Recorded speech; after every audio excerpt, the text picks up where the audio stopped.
Even if the man manages to extract his penis before ejaculation, the woman can still get pregnant.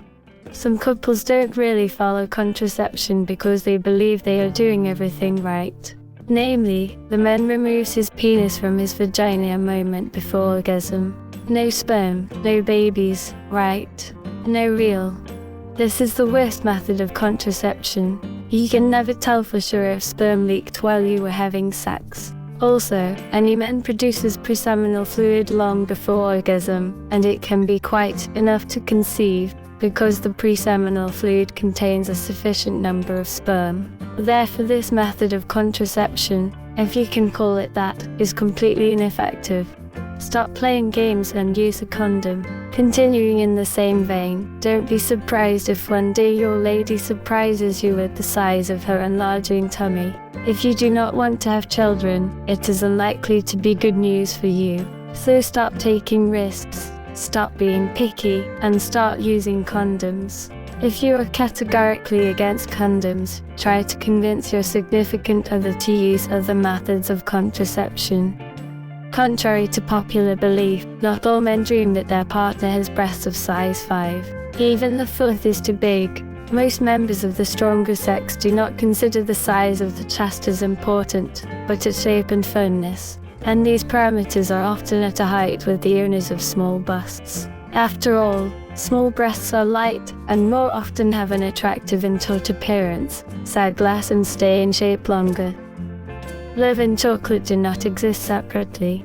The chemical called phenolphthaleamine, which is difficult to pronounce, is responsible for the manifestation of such emotions as sympathy and love attraction. In other words, the more of this product in your body, the more often you are susceptible to spontaneous infatuation. It turns out that phenolphthaleamine is contained in excess in chocolate, and in general in all kinds of sweets, so that sweet eaters, as a rule, have to fall in love much more often than followers of a healthy diet. Maybe you have a problem with your love life on your plate. When greeting by the hand, women hardly ever shake it, but the hand is presented elegantly. There is a disease that prevents romantic love. We are well aware that there are many factors that can affect our libido and prevent us from experiencing the pleasure of sexual intercourse. But did you know that there is a kind of disease that prevents us from falling in love? The disease is called hypopituitarism, in which the body is unable to produce a certain type of hormone responsible for the mood of love.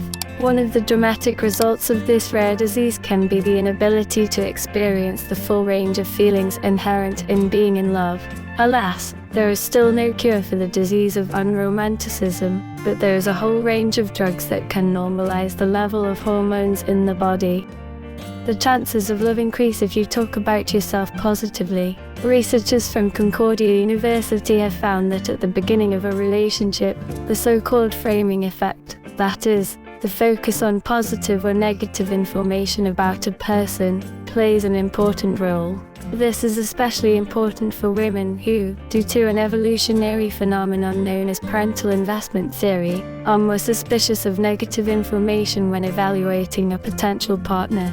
And as a consequence, a relationship is more likely to start if each participant names his or her positive traits. Classes, for which many of us earned in school, the title of nerd and nerd in adulthood produce the opposite effect.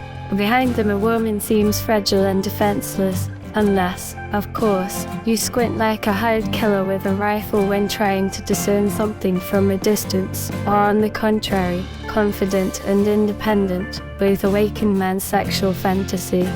Thank you for watching this video. I would really appreciate it if you subscribe and like it.